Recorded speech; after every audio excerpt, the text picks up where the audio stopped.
कि हमें इनकी सर्टिफिकेट की आवश्यकता नहीं है। फिर बात नहीं सर, विवेक जी वो मत कहिए, यूपी वाली बात मत कहिए, क्योंकि वहाँ पर तो आप लोगों का खुद का हल्का हाथ है। क्योंकि वहाँ पर अगर आरोपी समाजवादी पार्टी से जुड़े नहीं होते तो आप लोगों ने अभी तक बहुत हल्ला कर दिया होता। मैं कहता हूँ आपने अभी तक हल्ला ही नहीं किया। यूपी में तो आपने हल्ला, आपको मैं कह रही हूँ, बार बार कह रही हूँ, करना चाहिए। समाजवादी पार्टी ने करके जेल में डालिए, जिसकी मर्जी सरकार हो। नहीं, आप वहाँ पर बचा रहे हैं क्योंकि वहाँ पर सपा के लोग पीछे उसके उन घटनाओं के पीछे थे। आप पकड़ के जेल में डालिए। ठीक है, शाइना जी बताइए। शाइना जी वो कह रहे हैं आप लोग अपने हिसाब से काम करते हैं, जहाँ पर आपको लगता है कि आप नहीं उठाना चाहते आप नहीं बोलते हैं। बिल्कुल नहीं। देखिए, मुझे लगता है निर्भया कांड के बाद शायद इतना दुखद हादसा हुआ है कोलकाता में, और वहाँ आप शरण दे रहे हैं ममता बनर्जी को, जिन्होंने इस मुद्दे को ऐसे नकारा जैसे कि अपराध हुआ ही नहीं। शुरुआती तौर में ये कहना कि सुसाइड है, वो लापता है। एक मिनट सर, उत्तर प्रदेश की जो सवाल आपने जो सवाल उठाया, उत्तर प्रदेश में हकीकत ये है कि समाजवादी पार्टी किसको क्यों शरण दे रहे हैं और किसका हाथ है इस कांड में, उसके ऊपर आप टिप्पणी नहीं करेंगे। देखिए, ये पॉलिटिक्स ऑफ कन्वीनियंस होता है, जहां एक तरफ आप कुछ बोलेंगे दूसरे तरफ कुछ। यहाँ सच्चाई ये है कि ये एक टोटल फेलियर है टीएमसी गवर्नमेंट का, ममता बनर्जी का, और किसने शरण दिया इन लोगों को और किसने शरण दिया एडमिनिस्ट्रेशन को। जब तक सीबीआई नहीं आए इस केस में आगे बढ़ने का कोई सवाल ही नहीं था। तो स्वाभाविक रूप से प्रेसिडेंट्स रूल की बात करेंगे, स्वाभाविक रूप से ये मांग करेंगे, क्योंकि यहाँ ममता बनर्जी खुद वहाँ मोर्चा कर रही है। मोर्चा किसके प्रति? उनके प्रति। मुझे बताएं, मुख्यमंत्री अपने प्रति एक मोर्चा लेके आंदोलन कर रही है, अपने शासन के प्रति एक आंदोलन कर रही है, अपने पुलिस के प्रति एक आंदोलन कर रही है। तो ये total failure of law and order है या नहीं? मैं शाइना जी एक और बड़ी खबर बता रही हूँ। मैं एक बार और जरा खबर बता रही हूँ आपको कि आईएमए के आह्वान पर कल डॉक्टरों की हड़ताल रहने वाली है। कल सुबह 6 बजे से 24 घंटे की हड़ताल का ऐलान किया है और सरकारी अस्पताल की ओपीडीज बंद रहने वाली हैं। आईएमए का ये आह्वान है। ये बड़ी खबर अपने दर्शकों को बता रही हूँ। जरा ब्रेकिंग चलाइए चेतन, कि आईएमए की तरफ से ये कहा गया है हर सरकारी अस्पताल की ओपीडी बंद रहने वाली है।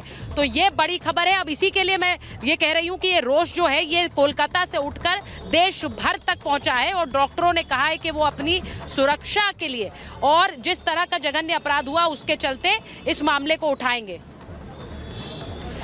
अब सबसे बड़ी बात यह है कि इस पूरे मामले में मैं एक बार प्रीति जी जरूर पूछूंगी, क्योंकि बार बार ये पूछा जाता है कि क्या हम लोग सेलेक्टिव होते हैं इस तरह की घटनाओं पर। यहाँ पर इतने सारे लोग हैं, मैं जब माइक आगे करती हूँ तो कोई बोलना नहीं चाहता है।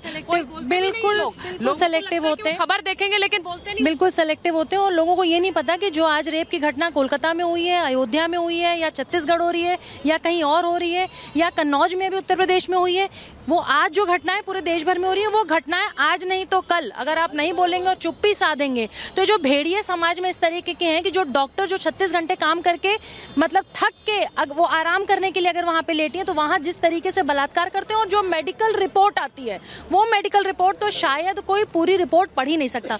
और सेलेक्टिव तो होते हैं, अगर सेलेक्टिव नहीं होते तो हाथरस यही टीएमसी के 7-7, 8-8 सांसद गए थे। मैं तो कह रही हूँ 7-8 वही सांसद जो हाथरस उत्तर प्रदेश गए थे योगी जी को घेरने के लिए, उन सब, क्योंकि योगी जी का राज्य था, योगी जी को घेरना बनता था। आज जिस सीएम का राज्य है उनको घेरने के लिए उन्हीं सारे 6-7 सांसदों को उस मेडिकल कॉलेज के बाहर धरने पे बिठा देना चाहिए। विवेक जी कह रहे हैं हम तो हंगामा कर रहे हैं। नहीं भाई, विवेक जी क्या बोलेंगे? विवेक जी से पूछिए वो भाई बहन का जोड़ा कहाँ है? बेटी हूँ लड़ सकती हूँ, लड़की हूँ लड़ सकती हूँ। कब लड़ूंगी? बंगाल में नहीं लड़ूंगी, सिर्फ यूपी में लड़ूंगी, और यूपी में भी हाथरस में लड़ूंगी, अयोध्या में नहीं लड़ूंगी, क्योंकि 12 साल की बलात्कार करने वाला जो लड़का है, जो आदमी है वहाँ मोइन खान, वो सपा का है। अगर वो सपा की जगह कोई और पॉलिटिकल पार्टी का तो आप पहुंच जाते भाजपा। विवेक जी वो कह रहे हैं कि क्यों नहीं पूरा एक, मैं बार बार फिर देखिए उसी सवाल पर आती हूँ, लेकिन एक बार जरा पूछूंगी, आप लोगों को पता है घटना के बारे में? मैडम जी पूरे हिंदुस्तान को पता है और ये जो घटना हुई है ये बात सही कह रहे हैं सब लोग।